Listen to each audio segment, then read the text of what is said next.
நம்முடைய தாய் தந்தையாகிய கடவுளால் நம் ஆண்டவர் இயேசு கிறிஸ்துவினால் நம் அனைவருக்கும் அருளும் அமைதியும் உண்டாயிருப்பதாக. ஆமென். கண்களை மூடி ஆண்டவரை நோக்கி வேண்டுகிறோம். அனைத்து ஆசீர்வாதங்களுக்கும் நல்ல ஈவருக்கும் ஊற்றும் காரணமாயிருக்கிற அன்பின் நல்ல ஆண்டவரே, மிக அருமையான புதிய வாரத்தின் முதல் நாளிலே உங்களை தோல்வி கொள்ளபடியாக உடைய மக்களாகி நாங்கள் ஒன்று கூடி வந்திருக்கின்ற இந்த வேலையை உடைய ஆவியானுடைய அசைவாளர் எங்கள் மீது இருப்பதாக திருமறை மறைவுரை நாங்கள் விலகிக் கொண்டு உங்களை ஆட்சிப்படுத்துகிறார்கள். இயேசுவின் வழியை வேண்டுதல் செய்கிறோம் அன்பின் நல்ல கடவுளே. ஆமென்.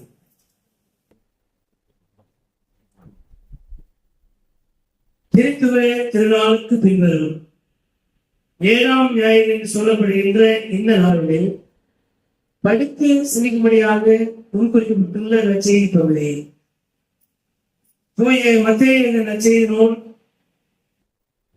10ஆம் பிரிவு திருவசனங்கள் 24 தொடங்கி 31 வரை அடங்கிய பகுதியை படிக்க அனைவரும் கவனமாய் கேட்டோம்.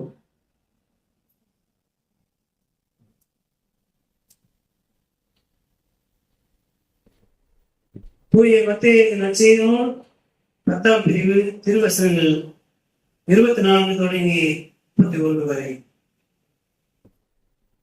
இயேசு சொன்னதாவது, சீடர் குருவை விட பெரியவர் அல்ல, பணியாளரும் தம் தலைவரை விட பெரியவர் அல்ல.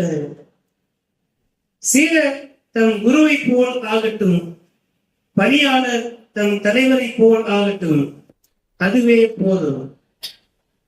வீட்டு தலைவரையே பெயர் செகுல் என அழைப்பவர்கள் வீட்டாரை பற்றி இன்னும் தரக்குறைவாக பேச மாட்டார்களா?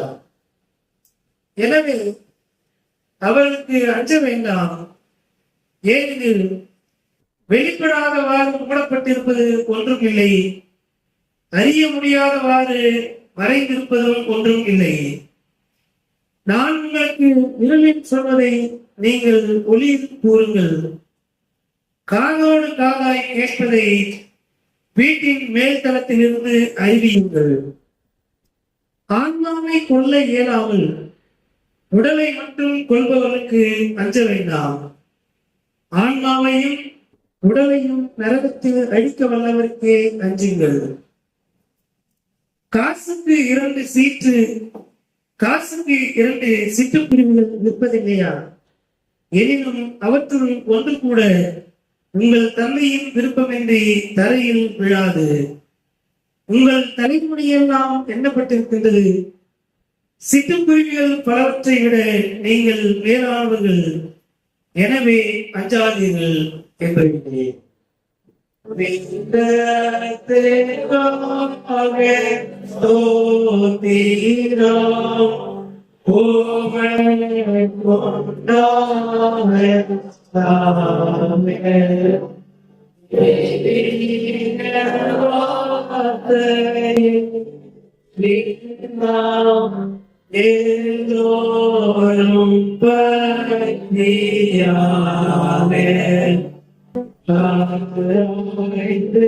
பார்த்து சேவித்து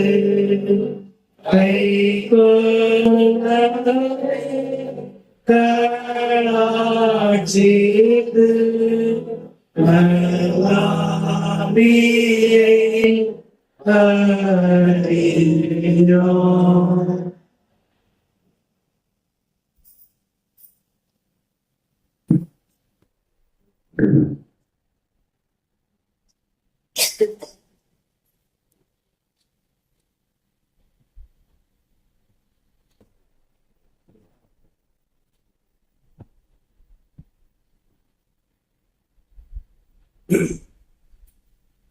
கிறிஸ்துவின் அன்பான பெற்றோர்களே,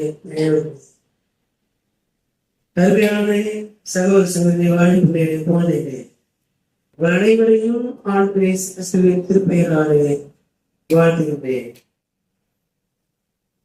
திருத்துவ திருநாளுக்கு பின்வரும் 7ஆம் ஞாயிறு என்று சொல்லப்படுகின்ற இந்த நாளிலே படிக்க கேட்ட இந்த நற்செய்தி பகுதி, அதற்கு துணையாகின்ற இந்த நாளினுடைய திருமறை பாடல்கள் எல்லாவற்றையும் ஒன்றிணைத்து பார்க்க முற்படுகின்ற போது அஞ்சாதிருங்கள், நம்பிக்கை உடையவர்களாய் இருங்கள் என்பதை அடித்தளமாக கொண்டிருக்கின்ற இந்த நற்செய்தி பகுதியிலே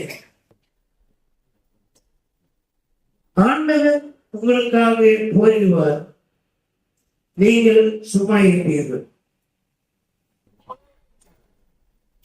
கர்த்தர் உங்களுக்காக யுத்தம் பண்ணுவார் என்பதை கருப்பொருளாக கொண்டு இந்த நாளுடைய நற்செய்தியை பெற்றுக் கொள்ளலாம். கர்த்தர் உங்களுக்காக யுத்தம் பண்ணுவார். படிமை கேட்ட திருப்பாடல் 122. இஸ்ரவேல் மக்கள், யூத மக்கள் பாபிலோனிய சிறையிருப்பிலே இருக்கின்ற போது தங்களுடைய கடந்த கால பாவங்களை எல்லாம் நினைவு கூர்ந்தார்கள். அவர்கள் கடந்த காலங்களிலே செய்த மிகப்பெரிய பாவம் என்ன அப்படின்னா, உன் கடவுளாகிய ஆண்டவர் நானே, என்னை என்று வேறு கடவுளர் உண்டாயிருக்க வேண்டாம் என்று கடவுளாகிய ஆண்டவர் மோசேயின் மூலமாக திருச்சட்டமாக, நியாய பிரமாணமாக, கட்டளையாக கொடுத்திருக்கின்றார்.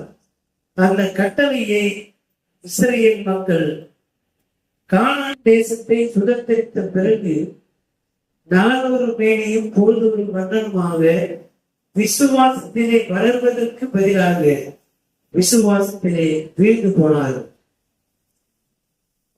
உன் கடவுளாகிய ஆண்டவர் நானே, நானே உங்களை அடிமைத்தான் வீணாக்கிய எகிப்து நாட்டிலிருந்து விடுதலையாக்கி கொண்டு வந்தேன் என்பதை நீங்கள் பாலும் தேவன் ஓடுகிற நலமும் விசாலமான தேசத்திலே குடியிருக்கின்ற போது ஒவ்வொரு நாளும் இதை நினைவு கூர்ந்து கொண்டே இருக்க வேண்டும். நீங்கள் ஒரு காலத்திலே அடிமையாய் இருந்தீர்கள் என்பதை நினைவு கூறுகின்ற போது இனி நாம் அடிமைப்படக்கூடாது என்பதை மனதிலே வைத்துக் கொள்வோம். நம்மை போல மற்றவர்கள் சுதந்திரமாக இருக்க வேண்டும், யாரையும் நாம் அடிமைப்படுத்தக்கூடாது என்கின்ற எண்ணம் நமக்குள்ளே இருக்கும். நம்முடைய முன்னோர்கள் அடிமைகளாக நடத்தப்பட்டார்கள். இன ஒடுக்குதல்கள், சாதிய ஒடுக்குதல்கள், மத ரீதியாக ஒடுக்குதல்கள் இருந்த காலங்களிலே மிஷனரிமார்கள் இந்த நாட்டிலே வந்து நல்ல கல்வியை கொடுத்தார்கள், நல்ல மருத்துவத்தை கொடுத்தார்கள். ஒரு காலத்திலே உயர்சாதி என்று சொல்லப்பட்டவர்கள் மாத்திரம்தான் இங்கே மருத்துவம் பார்க்கப்பட்டது. தாழ்த்தப்பட்ட மக்களுக்கு எல்லாம் இங்கே பிரசவம் பார்ப்பதற்கு ஆள் கிடையாது. அப்படிப்பட்ட காலங்களிலே அவருடைய தகப்பனார் மருத்துவராக இருந்து இந்த மண்ணிலே வந்து, குறிப்பாக தமிழ் மண்ணிலே வந்து இங்கே கர்ப்பிணி பெண்கள் படுகின்ற பாடுகளை எல்லாம் பார்த்து பெண்ணுக்கு ஆண் பிரசவம் பார்ப்பதா, அதுவும் உயர்சாதி மட்டும், உயர்சாதி இருக்கின்ற பெண்ணுக்கு மட்டும்தானா என்ற நிலையிலே இங்கே ஒடுக்கப்பட்ட பெண்களுக்கு பிரசவம் பார்ப்பதற்கு ஆண்கள் இருக்கக்கூடாது, பெண்கள் இருக்க வேண்டும் என்ற அந்த முனைப்போடு தான் பிறந்த மண்ணுக்கு திரும்பி போய் மருத்துவராக படித்து இங்கே வந்து ஒரு மருத்துவமனையையும் மருத்துவ கல்லூரியை நிறுவி ஆண்களும் பெண்களும் சமமாக மருத்துவம் படிக்க வேண்டும், ஆண்களும் பெண்களும் சமமாக செவிலியர் பணியை கற்றுக்கொள்ள வேண்டும் என்ற நிறுவனத்தை உருவாக்கி அதன் பிறகு இந்த மருத்துவமனையை நிறுவி மருத்துவ பணியை செய்த பிறகுதான் இங்கே தாழ்த்தப்பட்ட பெண்களுக்கு பிரசவமே முறையாக பார்க்கப்பட்டது. அப்படி ஒடுக்குதலுக்குள்ளாக இருந்த காலத்திலே கிறிஸ்துவினுடைய அன்பை கொண்டு வந்து இங்கே விதைத்து அதன் மூலமாக கல்வியும் மருத்துவத்தையும் நிறுத்தி இங்கே நாம் அதனாலே வாழ்ந்து கொண்டிருக்கோம். அதே சாதிய வெறுப்பும் மத வெறுப்பும் உடையது என்ன கருத்து வேண்டுமானாலும் பேசட்டும். ஆனால் கிறிஸ்தவ மிஷனரிகள் வராவிட்டால் உங்களுக்கும் எனக்கும் கல்வியும் கிடையாது, உங்களுக்கும் எனக்கும் சமமான மருத்துவமும் கிடையாது. இப்படிப்பட்ட நிலை எல்லா காலங்களிலுமே இருந்திருக்கிறது. எனவேதான் ஆண்டுகள் இஸ்ரேல் மக்கள் சொல்லுகின்ற போது, நீங்கள் போய் குடியிருக்கின்ற நலமும் விசாலமான தேசத்தை நான் உங்களுக்கு சுதந்திரமாக கொடுத்திருக்கிறேன். யோசுவா மூலமாக சொல்லுகின்ற போது என்ன சொல்லுகிறார்? நீங்கள் போய் குடியிருக்கிற நாட்டிலே மக்கள் இருப்பார்கள், அவர்கள் எல்லாம் அவங்க இருக்கட்டும், ஏழைகள் போட்டீங்கன்னா பண்ணாதீங்க, ரசிக்காதீங்க. ஆனால் திருமணம் என்கின்ற போது நீங்கள் அவர்களோடு கலவாகிறீர்கள். நீங்கள் உங்களுடைய விசுவாசத்தை நீங்கள் நிறுங்கள். நீங்கள் பிற சமய மக்களோடு சேர்த்து வாழாதீர்கள் என்பதெல்லாம் கடவுளுடைய நோக்கம் கிடையாது. கடவுளுடைய நோக்கம் நீங்கள் ஒடுக்குகின்ற மக்களாக இருக்கக்கூடாது, யாரையும் ஒடுக்குதல் செய்ய கூடாது, நீங்களும் உங்களை ஒடுக்காதவர்களுக்கு பார்த்துக்கொள்ளுங்கள். இதை மாற்றதான் ஆண்டவர் திருமறை முழுவதும் சொல்லியிருக்கிறார். திருமறையின் கடவுள் ஒடுக்குதலை விரும்பாத ஒரு கடவுள். ஒடுக்கப்படுகிறவர்களின் சார்பில் நின்று ஒடுக்குகின்றவர்களை நியாயம் விசாரித்து ஒடுக்கப்படுகின்ற மக்களுக்கு விடுதலை அளிக்கின்ற கடவுள். இதுதான் ultimate message of the Bible. திருமறையுடைய அடித்தளமான செய்தி அதுதான். யோசுவா மூலமாக இந்த மக்களை சொல்லுகின்ற போது, நீங்கள் போய் அந்த தேசத்திலே குடியிருக்கும் போது அவர்களோடு கலவாட்டுங்கள், பெண் எடுக்காதீங்க. அதெல்லாம் இன்றைக்கு நாம் வாழ்த்து சமூக நீதி பேசுகின்ற, சமூக நீதி கொள்கையை பேசுகின்ற நாம் புரிந்து கொள்ள வேண்டிய செய்தி, வேற்று தெய்வங்களை வழிபாடுகிறார்கள் அல்லது நாம் நம்புகின்ற யாவே கடவுளை இயேசு கிறிஸ்துவிலே வெளிப்படுத்தப்பட்ட கடவுளை நாம் நம்புகிறோம். ஏன் வேற்று தெய்வ வழிபாடு கூடாது என்றால், வேற்று தெய்வ வழிபாடு செய்கின்றவர்கள் ஒடுக்குதல்களை சமய ரீதியாகவும் பண்பாட்டு ரீதியாகவும் சாதிய நிலையிலும் நியாயப்படுத்துகிறார்கள். எனவேதான் நாம் வேற்று தெய்வ வழிபாடு வேண்டாம் என்பதை சொல்லுகிறோம். வேற்று தெய்வ வழிபாடு செய்கின்ற மக்களை புறத்தள்ள வேண்டும் என்று கடவுள் ஒருபோதும் சொல்லவில்லை. இதை நாம் மனதில் கொள்ள வேண்டும். நீங்கள் வேறு தெய்வத்தை வழிபடுறீங்க, நாங்க வேற தெய்வத்தை வழிபடுறோம், உங்ககிட்ட நாங்க அண்ணன் தண்ணி பழக மாட்டோம், உங்ககிட்ட பேச மாட்டோம், தீட்டானவர்கள் நாங்க தூய்மை, இந்த வாதங்களை எல்லாம் வைக்கக்கூடாது.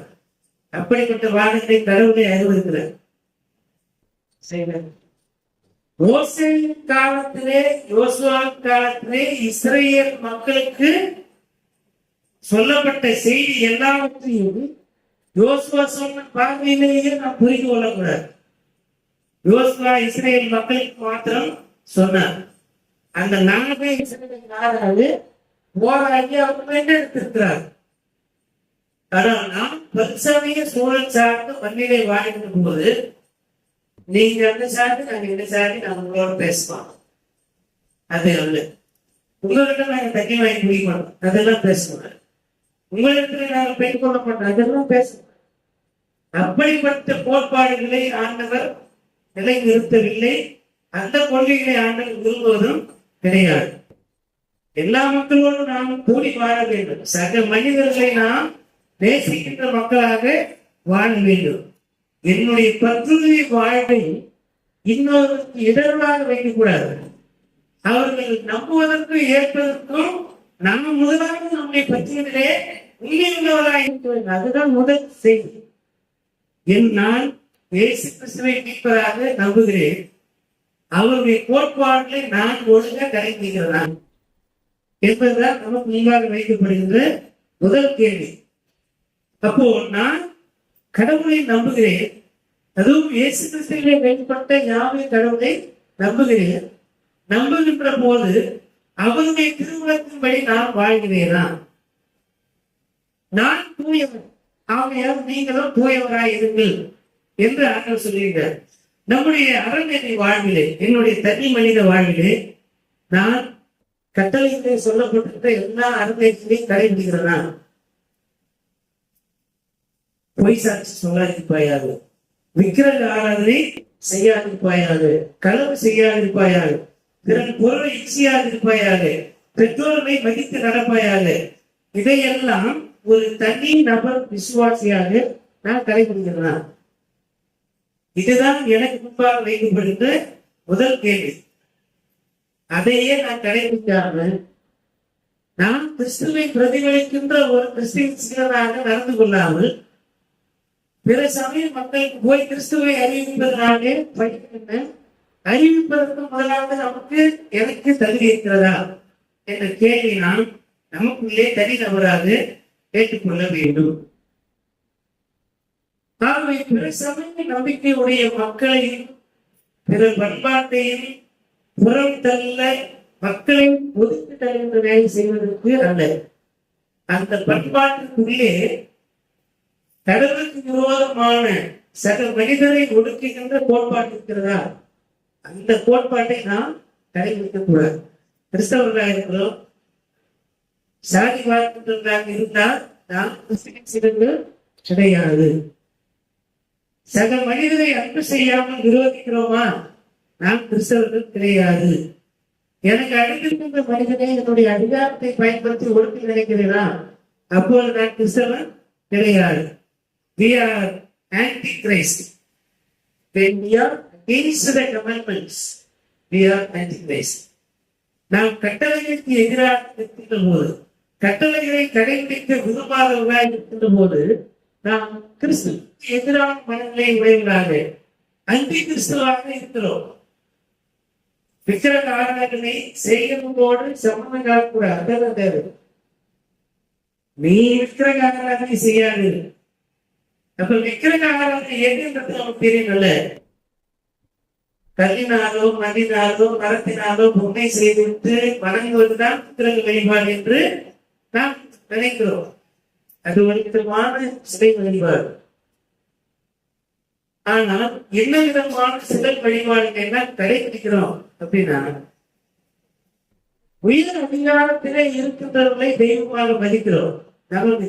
நமக்கு அடுத்த நிலையில இருக்கின்ற சக ஊழியரை, நமக்கு சமமான நிலையத்தை வேலை செய்கிறவங்க கூட நம்ம என்ன பண்றது மதிப்பது கிடையாது. என்ன தெரியாதா? அப்போ எனக்கு அடுத்திருக்கின்ற எனக்கு சமமான பணியை செய்கின்ற ஒரு மனிதரை நான் நேசிப்பதில்லை.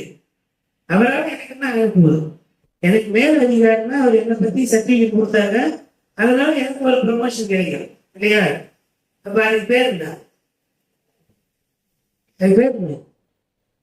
அதுவும் மித்திரகாரதான், அதுவும் சிலை வழிபாடுதான். கடவுள் எனக்கு உயர்வு கொடுப்பார் என்று நம்பாமல் எனக்கு மேலதிகாரி எனக்கு நல்ல சர்டிபிகேட் கொடுப்பாரு, நல்ல சர்டிபிகேட் கொடுக்க வேண்டியது அவருடைய கடமை. நான் என்னுடைய வேலையிலே உண்மை மொத்தமா இருந்தா எனக்கு மேல இருக்கிற அதிகாரி நான் நல்லவன், நான் சிறப்பான பணியாளர் என்று சர்டிபிகேட் பண்ண வேண்டிய அவருடைய கடமை. அதற்காக நான் அவரை போய் கடவுள் வழிபட வேண்டிய அவசியம் கிடையாது. அதுதான் அங்க இருக்கிற அல்டிமேட்னஸ். வார்த்தைகளை சரியாக கவனிக்கணும். மேலதிகாரியை மதிக்க கூடாது, மேலதிகாரி கீழ்படிக்க கூடாது, அவர்கள் கேட்கின்றவராக இருப்பது அல்ல. அது நம்முடைய வேலை கிடையாது. அவர் அவருடைய வேலையை செய்கிறார், நான் என்னுடைய வேலையை செய்கிறேன். எனக்கு மேல அதிகாரியா இருப்பதனால என்னை பற்றி அவருக்கு மேல இருக்கிற அதிகாரிக்கு நற்சார்ந்து கொடுக்க வேண்டியது அவருக்கு கொடுக்கப்பட்டிருக்கிற வேலை. ஆனால் அதற்காகவே அவர் எனக்கு கடவுள் போல பண்ணுவது கூடாது. நான் இருக்கிறேன் அப்படின்னா சபையாருக்கு ஒரு கல்லூரியில சேரணும், ஐயா வந்து ஒரு இடத்துல கேட்கிறாங்க. நீங்கள் கிறிஸ்தவர் என்றால் உங்களுடைய போராட்டத்திலிருந்து ஒரு கடிதம் வாங்கி வைக்கணும் அப்படின்றது ஒரு கல்லூரி சிஎம்சி ஒரு ரெக்குவயர்மெண்ட் வச்சிருக்கணும். இல்லை, என்னுடைய இறை மக்களுக்கு அவர்களுடைய வாழ்க்கை வளப்படுத்துவதற்காக கொடுக்கப்பட்ட அதிகாரத்தை சரியா பயன்படுத்த சுமத்தப்படுகின்ற பணி, கடமை, பொறுப்பாண்மை. அதற்காக என்னை பெரியதாக காணித்துக் கொண்டு நீ என்ன மதிக்கிற, அதனால உனக்கு நட்டு தருமான அதெல்லாம் சொல்றதுக்கு முதல்ல எனக்கு உரிமை கிடையாது. கடவுள் எனக்கு ஒரு உத்தரவாதத்தை கொடுத்திருக்கிறார், அதை மற்றவருடைய வாழ்வுக்காக வளர்ச்சிக்காக நான் பயன்படுத்த வேண்டும். அப்படி செய்யாமல் நீ எனக்கு கீழ்ப்படுத்தியிருந்தால் தான் நான் செய்வேன். நீ என்னை ஆர்டர் பண்ணுங்க, நீ எனக்கு காணிக்கைகளாலும் அல்லது நன்கொடைகளால என்ன பண்ணலாம், கனப்படுத்தணும். என்னை சந்திக்க வரையா சாமியோடு தான் வரணும், மாலையோடு தான் வரணும். ஒரு நிதி எடுத்துட்டு தான் வந்து எதை சந்திக்கணும் அப்படின்னா அதுக்கு பேர் என்ன? அதுவும் விக்கிரக ஆராதனை தான். கணக்கு யாருக்கு செலுத்தணும்? கடவுளுக்கு செலுத்தணும். புதியும் கனமும் மாட்சிமையும் ஆண்டவருக்குரியது. புகழை விரும்புவது எல்லாருக்கும் நியமிக்கப்பட்டிருக்கிறது. ஆனால் புகழை மாத்திரமே சார்ந்து கொண்டு இருப்பது மனிதனுக்கு ஏற்புடையது அல்ல. புகழ்ச்சி என்பது ஆண்டவருக்குரியது. நமக்கு நியமிக்கப்பட்டிருக்கின்ற பணியை நாம் பெறுகின்ற ஊதியம், எனக்கு இந்த வேலை கொடுக்கப்பட்டிருக்கிறது, நான் கடவுளுக்கு முன்பாகவும் சக மனிதர்களுக்கு முன்பாகவும் உண்மையுள்ளவனாக சக மனிதனுடைய வாழ்க்கின்ற என்னுடைய பணியை நான் செய்கிறேன் என்கின்ற உணர்வோடு வேலை செய்யவே தவிர, இதை செய்வதனால அந்த குடும்பத்தில் இருக்கிறவங்க என்னுடைய போட்டோ எடுத்து பிரேம் பண்ணி வீட்டுல மாட்டி வச்சுக்கணும். தைரியம் என்ன பண்ணலாம், சாமிக்கு பூ போடுற மாதிரி எனக்கும் பூ போட்டு பூஜை செய்யணும்னு நினைக்கிற அளவுக்குலாம் அதிகாரத்தில் இருப்பதனாலே நாம் எதிர்பார்க்க கூடாது. அப்போ இவற்றை எல்லாவற்றையும் நாம் சிந்திக்கிற போது கடவுளுக்குத்தான் நாம் உண்மையுள்ளவராக இருக்க வேண்டும். கடவுள் ஒருவரே கடவுள், அவரை என்று வேறு தெய்வம் கிடையாது. ஆகவே கடவுளுடைய சட்டத்திட்டங்களுக்கும் வார்த்தைக்கு நாம் இசைந்து நடக்கின்ற மக்களாக இருக்க வேண்டும். ஒரு போதகராக நான் வந்து அருளையாற்றுறேன் அப்படின்னா நானும் மனிதன் தானே. கடவுள் தம்முடைய ஆவியார் வழியாக என்னோடு செயல்படுகிறார் என்று நான் நம்புகிறேன். இந்த நேரத்திலே என்னுடைய மக்களுக்கு, என்னுடைய இறை மக்களுக்கு, இதை சார்ந்திருக்கிற மக்களுக்கு நான் கடவுளுடைய வார்த்தையை அவர்கள் புரிந்து கொள்கின்ற விதமாக இந்த சமூகத்தினுடைய சூழல் சார்ந்து இந்த சமூகத்தை எப்படி கையாள வேண்டும், எப்படி மேற்கொள்ள வேண்டும் என்பதற்காக கற்பிக்கின்ற பணியிலே நான் இருக்கிறேன். இவ்வளவுதானே தவிர நம்மை நாமே கடவுளாக்கிக் கொள்கின்ற வேலையை செய்யக்கூடாது. அன்றைக்கு ஆண்டவரேசு வாழ்ந்த காலத்திலே ஆண்டவரேசுக்கு சமயத்தினுடைய அதிகாரத்தில் இருக்கிற கொடுத்த பேர் என்ன?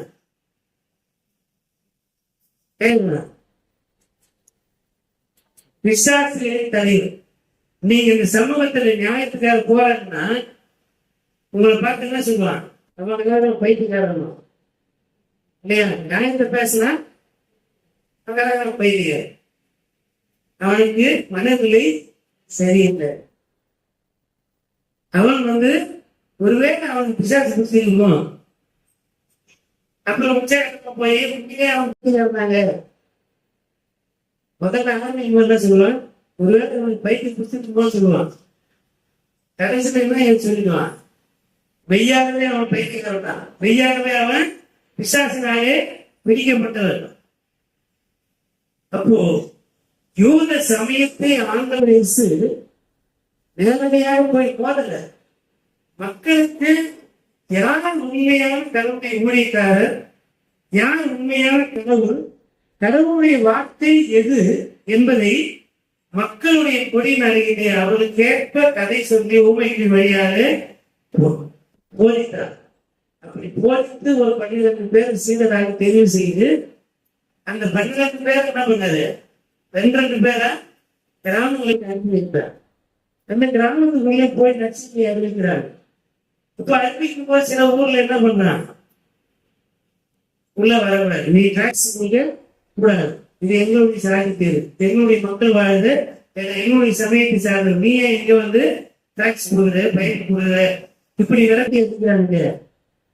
அப்படிப்பட்ட சூழலுக்கு வரும்போது ஆண்டவர் சொல்றாருன்னா, ஒரு ஊர்ல நீ போய் உங்களை ஏற்றுக்கொள்ளாமல் வந்து வருத்துறாங்க, உங்களுடைய விதியத்தில் இருக்கிற தூசி தட்டிட்டு வந்து தீர்ப்பு நாளிலே அளிக்கப்படுகிற தீர்ப்பு, சோதம் குமாராவுக்கு அளிக்கப்படுகிற தீர்ப்புகள் பயங்கரமா இருக்கும் என்று சொல்லி அனுப்புறது. இப்ப இதையெல்லாம் படிக்கிற போது நமக்கு என்ன தோணுனா, அப்போ கிறிஸ்தவர் அல்லாதவர்கள் இந்த பார்வையோட நமக்கு என்ன பண்ணுவான், சிரிப்போம். அவன் தானே ஆமாதானே? கடவுளின் மக்கள் யாருன்னு கேட்டா என்ன சொல்லுவோம்? கிறிஸ்தவன கடவுளின் மக்கள். கிறிஸ்தவர்களாக அவங்க விக்கிரகத்தை வழிபடுகிறது சொல்லிட்டு போயிடுவோம் இல்லையா? நீ கிறிஸ்து ஞானஸ்நானம் ஏற்றிருந்தான், இதப்பட்டு ஏற்றிருந்தான், திருவிருந்து ஏற்றிருந்தான். ஒவ்வொரு நாளும் நான் கடவுளின் கட்டளைகளை கடைபிடிக்கிறவனாக இருந்தால்தான் அந்த நாளிலே நான் கிறிஸ்தவனாக இருந்தேன். ஒவ்வொரு நாளும் இரவும் படுக்க போகிற போது நான் கிறிஸ்துவை பிரதிபலிக்கின்ற வார்த்தையை பேசுகின்றன. என்னுடைய சிந்தனைகள் கிறிஸ்துவின் சிந்தனைகளாக இருந்திருக்கின்றன. என்னுடைய செயல்பாடுகளை பார்த்தவர்கள் மெய்யாகவே கிறிஸ்தவன் என்று சொல்லத்தக்கதாக என்னுடைய செயல் இருந்திருக்கிறதா என்பதை ஒவ்வொரு நாளும் நான் ஆராய்ந்து பார்க்கிறேன். அப்ப இரவு படுத்து போக என்ன சொன்னான்?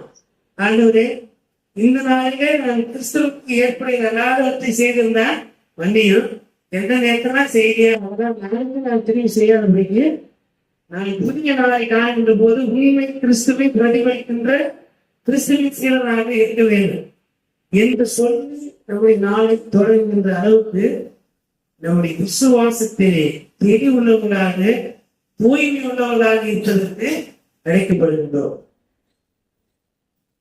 யோசுவா மோசேயினுடைய தலைமைத்துவத்தை பின்பற்றி வருகின்ற போது இஸ்ரவேல் மக்களை வழிநடத்தி அந்த கானானுக்குள்ளே கொண்டு போய் சேர்க்கின்ற வரையில் நிறைய போராட்டங்கள், நிறைய எதிர்மையான செயல்கள். ஆனாலும் கடவுள் மீது நம்பிக்கை வைத்து கடவுளுக்கு உண்மையாக கடவுளை கட்டளைகளை கடைபிடிப்பதிலே உண்மையாக இருந்திருக்கிறார். மனிதன் என்ற முறைக்கே போர் நடந்திருக்கும், எதிரி நாட்டோடு சண்டை போட்டிருப்பார், எல்லாமே இருந்திருக்கும். ஆனால் கடவுள் மீது கொண்டிருக்கின்ற விசுவாசத்தினை ஒரு நாளும் குறைபடவில்லை. எனவேதான் சொல்லுகின்றார், நீங்கள் விக்கிரகங்களை வழிபாடக்கூடாது, கடவுளாகிய ஆண்டவர் ஒருவரை மாத்திரம்தான் வழிபாட வேண்டும். கடவுளுடைய கட்டளைகளுக்கு புறம்பான யாதொரு செயலையும் செய்யக்கூடாது. இதெல்லாம் உங்களுக்கு நான் மோசே சொன்னது போல சொல்லிட்டேன். அதுக்கப்புறம் நீங்க உங்க இஷ்டத்துக்கு போல நீங்க யாரும் ஒன்னாலும் வழிபடுங்க. ஆனால் நான் உங்களுக்கு ஒன்றை மாத்திரம் சொல்றேன், நான் என் வீட்டாரோ என்றால் கர்த்தரையை செய்வோம். நீங்கள் அந்த விசுவாசத்தோடு வாழ வேண்டும் என்பதைத்தான் உங்களுக்கு சொல்லுகிறேன் என்பதை யோசுவா அந்த மக்களுக்கு சொல்லுகிறார். இப்படி நாம் கிறிஸ்தவ விசுவாசத்திலே அல்லது மோசடி மூலமாக கொடுக்கப்பட்ட அந்த கட்டளைகளின்படி நடந்து கிறிஸ்துவின் பிரமாணங்களை நாம் கடைபிடித்து நடக்கின்ற போது நம்மை சில இடங்களிலே விரட்டி அடிப்பார். உனக்கும் இந்த சமயத்துக்கும் எங்க சமயத்துக்கும் உங்க சமயத்துக்கும் சம்பந்தம் இல்லை, உங்களுக்கும் எங்களுக்கும் சம்பந்தம் இல்லை, உங்க ஊருக்கும் எங்க ஊருக்கும் சம்பந்தம் இல்லை, உங்க ஜாதிக்கும் எங்க ஜாதிக்கும் சம்பந்தம் இல்லை. இப்படி கிறிஸ்துவை உருவாக்கி நாம் கிறிஸ்துவை முன்னிட்டு துரத்தப்படுகின்ற போது, ஒடுக்கப்படுகின்ற போது, புகழ் தரப்படுகின்ற போது கிறிஸ்து நம்மோடு இருக்கிறார். அல்லேலூயா. கடவுள் நமக்காக யுத்தம் பண்ணுகின்றவராக நம்மோடு இருக்கிறார் என்ற விசுவாசத்தோடு நாம் ஒவ்வொரு நாளையும் நாம் செயல்படுகின்ற மக்களாக இருக்க வேண்டும். கர்த்தர் நமக்காக யுத்தம் பண்ணுகிறார். இன்னும் ஒடுக்குதல் வருகிறதா? அங்கே ஆண்டவர் நம்மோடு இருந்து நமக்காக யுத்தம் பண்ணுகிறார்.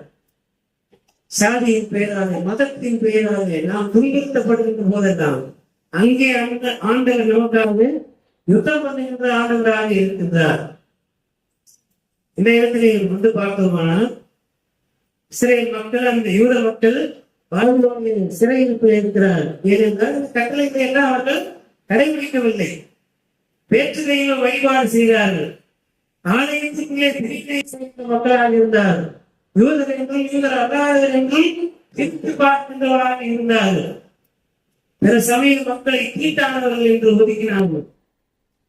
தங்களுடைய சொந்த பிள்ளைகளை பதவிக்காக, பணத்துக்காக நரபலி கொடுக்கின்றவராக இருந்த அந்த கானானிய கலாச்சாரத்தை இஸ்ரவேல் மக்கள் கடைபிடித்தார்கள்.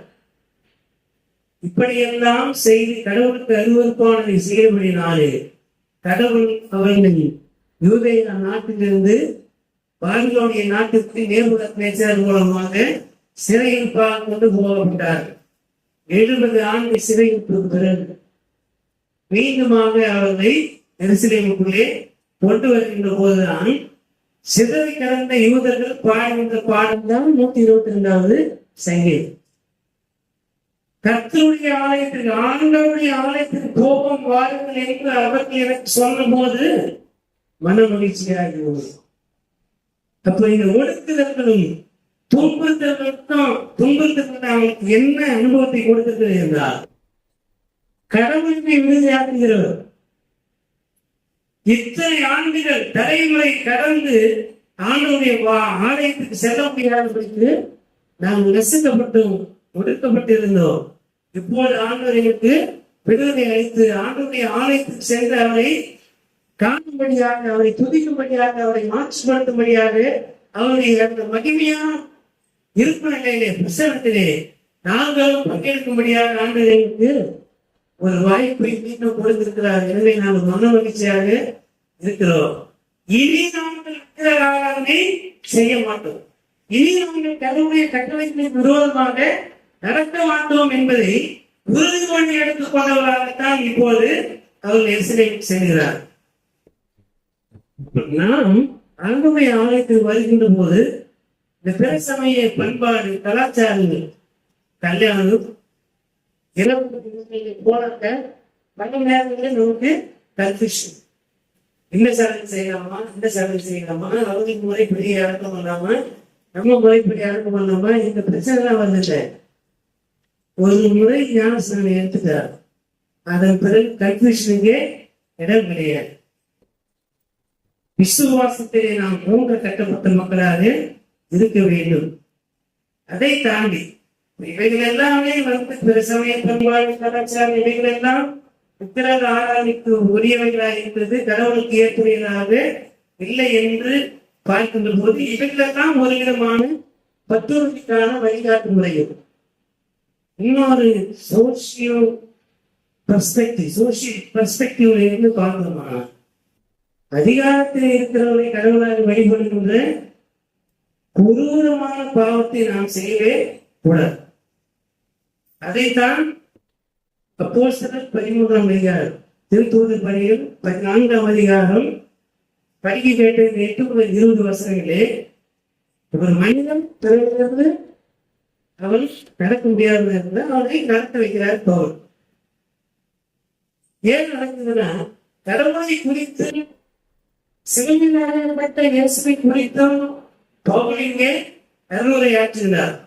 சிலுவையில் அறையப்பட்ட இயேசு இந்த உலகத்திலே வாழ்ந்த போது ஏன் சிலுவையில் அறையப்பட்டார் என்பதை அங்கு சொல்லுகின்ற போது, பசித்தவர்களுக்கு உணவளித்தார், பார்வையற்றவர்களுக்கு பார்வை கொடுத்தார், சிறைப்பட்டவர்கள் விடுதலையாக்கினார், பேயினாலே பீடிக்கப்பட்டவர்களை பிடியிலிருந்து விடுதலையாக்கினார், செத்தவர்களை மீட்டேற செய்தார்.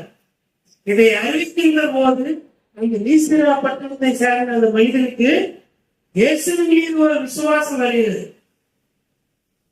இப்படிப்பட்ட ஆண்டவராக இயேசு கிறிஸ்து எனக்கும் ஒரு நன்மை செய்ய மாட்டாரா என்ற எதிர்பார்ப்பு வருகின்ற போது அவன் கண்களிலே இருந்த அந்த சுகத்திற்கான தேடலை உணர்ந்த போது பவுல் அந்த மனிதனை பார்த்து, எங்கிட்ட பொண்ணு வெளியே இல்லை, எங்கிட்ட இருக்கின்ற இயேசுவின் பெயரால் ஒன்று சொல்றேன், எழுந்து என்று சொல்லி சுகம் கொடுக்கிற போது, ஒரு மனிதன் சுகம் பெற்றார், அதை விரும்பாத சமூகத்துக்கு தான் நாம் வாங்குவோம். அவன் எப்படி சுகம் கொடுக்கலாம், இவன் எப்படி சுகம் பெறலாம், இவன் எப்படி கல்வி உரிமை பெற்றுக் கொள்ளலாம், இவன் யார் வைத்தியம் பார்த்தது, அவனுக்கு நீங்க ஊர்ல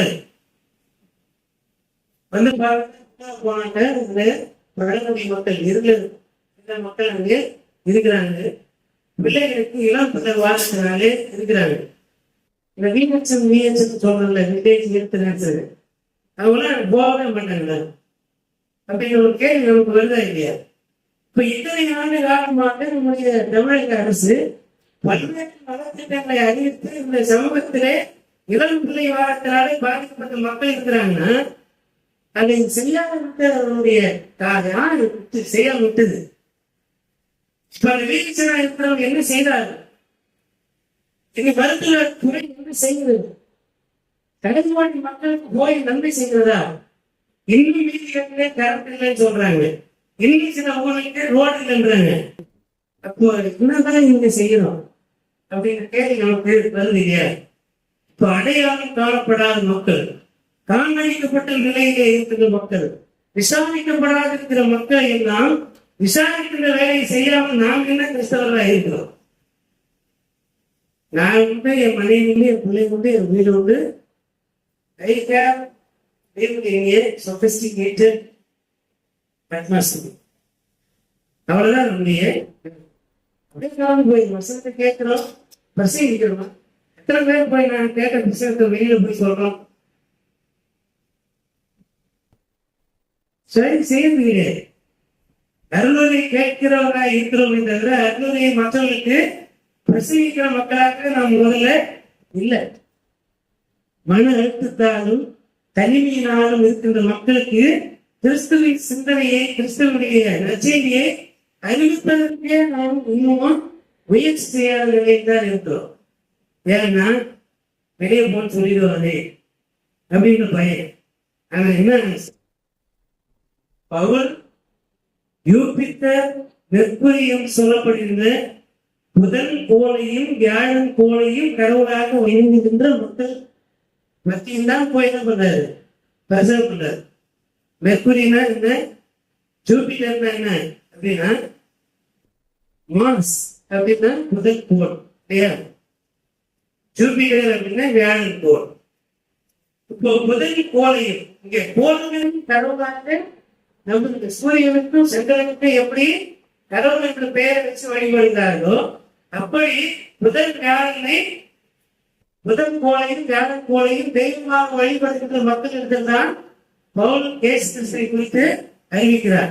இப்ப அந்த சாமியார் என்ன பண்றாருங்க, வந்து என்ன பண்றாரு, அங்க பலி செலுத்த வேண்டிய காலைகளையும் அங்க போட வேண்டிய மாலைகளையும் எத்தனை வந்து பவுலுக்கும் பரன்பாவுக்கும் போட வருகின்ற போது பவுலும் பரன்பாவும் என்ன பண்ணாரு, தங்கள் உடைகளை கிழித்துக் கொண்டு, மனிதர்களே உங்களை போன்ற மனிதர்கள் தான் நாங்கள், எங்களுக்கு ஏன் பூஜை செய்கிறீர்கள், எங்களை ஏன் வழிபட நினைக்கிறீர்கள், எங்களை ஏன் தெய்வமாக்க முயற்சிக்கிறீர்கள், இது கடவுளுக்கு எதிர்ப்பானது, எங்களை விக்கிரகமாக எண்ணுவதும் எங்களுக்கு நீங்கள் வழிபாடு செய்ய நினைப்பதும் விக்கிரக வழிபாடு.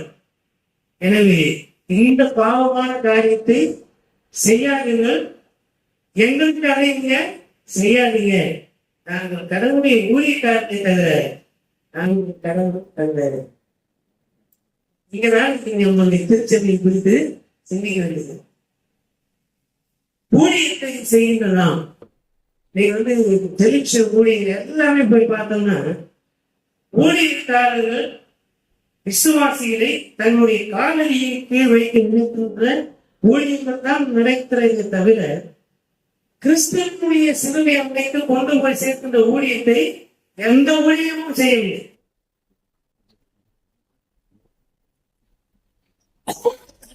மெகா பிரிக்சஸ், மெகா ஊழியர்கள் என்று சொல்லப்படுகிற எல்லா ஊழியங்களுமே கிறிஸ்துவை முன்னிறுத்தாமல் ஊழியக்காரர்கள் தங்களை கடவுளாக தெய்வமாக பிரகடனப்படுத்துகின்ற அல்லது முன்னிலைப்படுத்துகின்ற நிலையில்தான் கிறிஸ்தவ ஊழியர்களும் திருச்சபைகளும் இருக்கின்றன.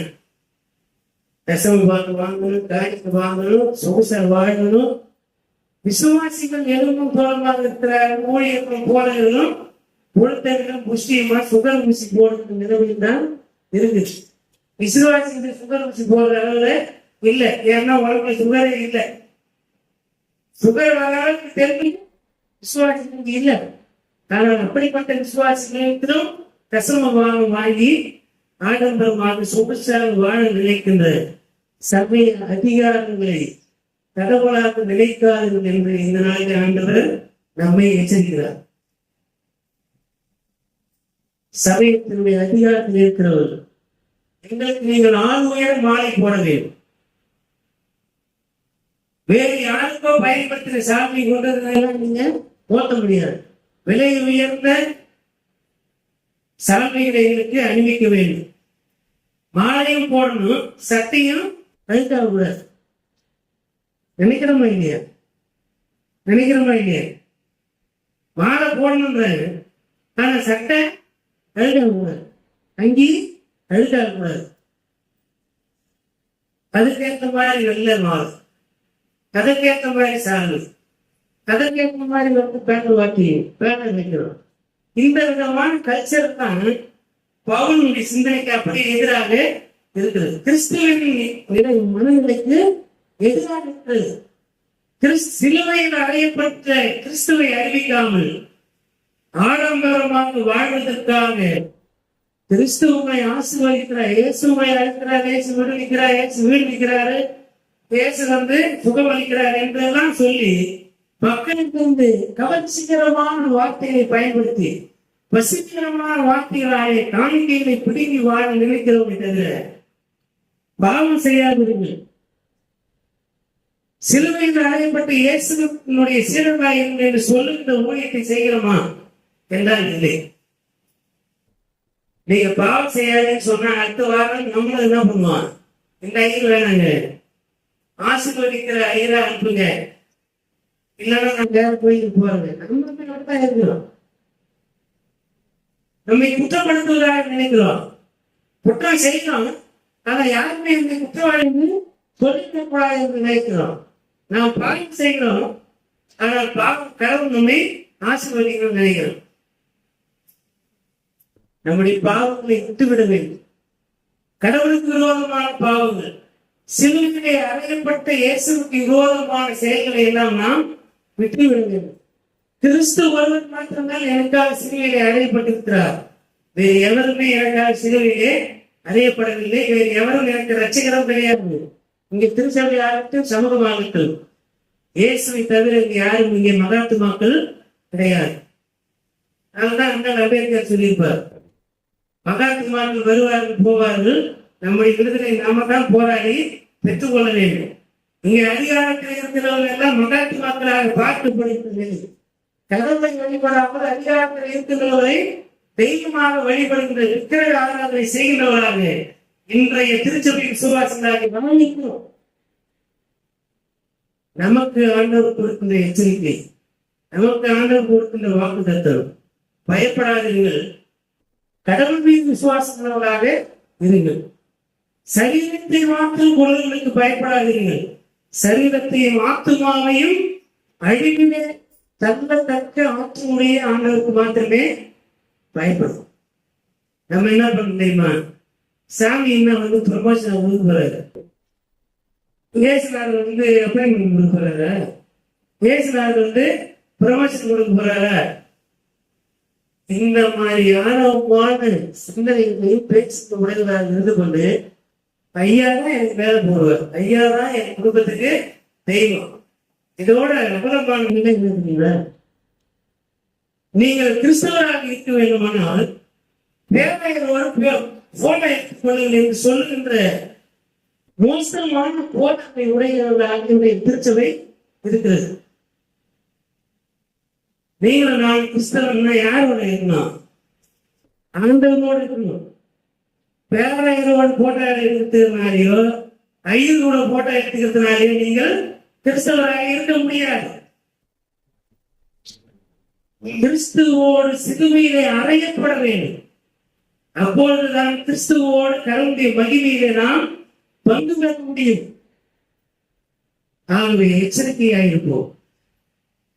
திருச்சபையின் தலைவர்கள், போதகர்கள், எந்த ஒரு நிர்வாக செக்குலரா இருக்கட்டும், சேக்ரட் கவர்னன்ஸ் சர்ச்சினா தூய்மையானது என்று நம்புகிறோம். திருச்சபையாகட்டும் சமூகமாகட்டும் மேலதிகாரிகளை மதிக்க வேண்டும், கண்டிப்பாக வேண்டும். என்னுடைய கடமையை எனக்கு கொடுக்கப்பட்ட பணியை செய்வதன் வழியாக என்னுடைய மேல் அதிகாரியை மதிக்க வேண்டும். அவரை கொடுத்த வேலைகள் செய்யணும். ஆனால் கடவுளாக பார்க்க வேண்டிய அவசியம்லாம் கிடையாது.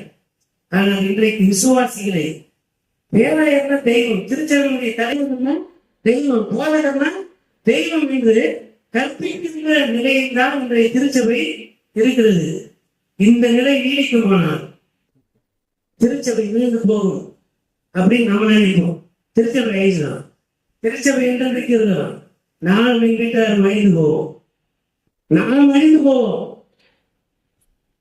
எனக்கு அருமையான சகோதர சகோதரிகளே, சரீரத்தை மாத்திரம் கொள்ளுகிற திருச்சபையுடைய நிர்வாகிகளுக்கு பயப்படாது. பழி வாங்கிடுவாங்க, டிரான்ஸ்ஃபர் போடுறவங்க, எந்த நிர்வாகமா இருக்கட்டும், செக்குலர் பேங்க் ஊழியமா அல்லது கல்வி பணியை செய்யணுமா, மருத்துவ ஊழியை செய்யணுமா, போதகர் பணி செய்யணுமா, நான் ஒன்றை மாத்திரம் விசுவாசம் சொல்லுவேன். நீ எங்க அனுப்புறது நான் போதகர் தான்.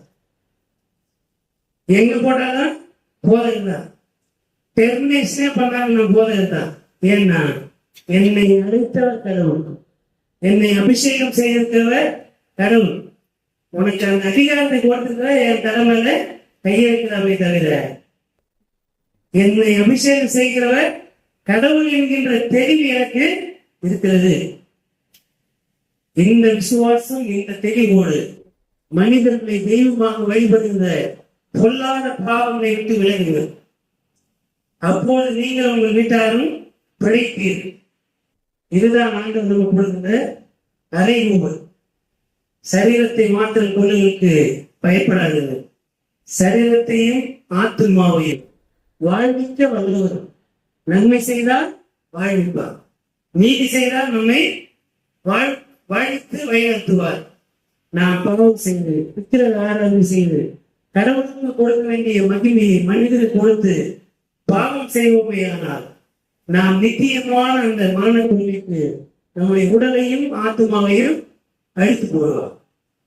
இந்த எச்சரிக்கை, இது பின்னிருக்கும் அறைகூவல், அதற்கு பின்பாக இருக்கிற நிறைவாழ்வு என்கின்ற ஆசீர்வாதம். எல்லாவற்றையும் மனதில் நிறுத்தி எவருக்கும் அஞ்சாது.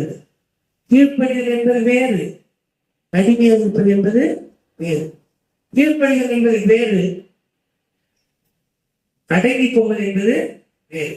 இவற்றை எல்லாம் புரிந்து கொண்டார்கள். கடவுளுக்கு மாத்திரமே நாம் மகிமை செலுத்துகிற மக்களாக இருப்போம். என்னுடைய தனி மனித வாழ்வு, திருச்சபை வாழ்வு, சமூக வாழ்வு, எல்லா நிலைகளிலும் ஆண்டவர் ஒருவரை மாத்திரமே நாம் பின்பற்றுவோம். அவருடைய வார்த்தையிலே சத்தியம்.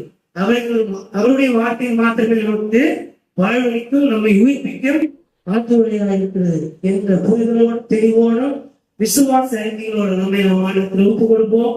கடவுள் தாமே நம்மை ஆற்றுவழித்து வழிநடத்தி காப்பாராக. ஆமே. கண்களை மூடி ஆண்டவரை நோக்கி வேண்டிக் கொள்வோம். எல்லாருக்கும் ஆசீர்வாதம் உண்டாயிருக்கிற எங்கள் அன்பை தாயும் தந்தையுமானவர், இந்த அருமையான புதிய வாரத்தின் முதல் நாளிலே உடைய ஆலயத்திலே வந்து உண்மை தோல்வி கொள்ளவும், உடைய வார்த்தையை கேட்கவும் ஆண்டவரை திரும்பி பாராட்டு தயவுக்காக நன்றி செலுத்துகிறோம்.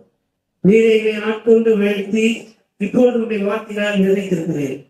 இந்த எச்சரிப்பு, இந்த அறிவுகள், இந்த வாக்குத்தத்தை சுதந்திரத்துக் கொள்ள எப்பொழுதும் உங்களுடைய பிள்ளைகளாக கிறிஸ்துவின் சீடர்களாக இருக்க எங்களை உங்களுடைய ஆவியானவர் வழியாக ஆற்றுப்படுத்தி வழிநடத்தி காத்துக் கொள்கிறார்கள். துதியான மகிமையாக பொருளுக்கு இருந்தோம். எங்கள் ஆண்டவர் மீட்புமாக இயேசு கிறிஸ்துவின் வழியாய் வேண்டுதல் செய்கிறோம். அன்புகளையும் நல்ல கடவுளே, ஆமென். அனைத்து ஆற்றலையும் நம்முடைய தாயும் தந்தையுமாகிய கடவுளை என்போம். நம்முடைய ஆண்டவர் மீட்புமாக இயேசு கிறிஸ்துவின் அருளும் அமைதியும் தூய ஆவியானுடைய வல்லமையில பாதுகாப்பு பராமரிப்பும் மாறாத உடன்படிக்கை உறவு வைக்கவும் வேண்டுகிறோம். இன்றும் எல்லா காலங்களும் இருக்கிறோம்.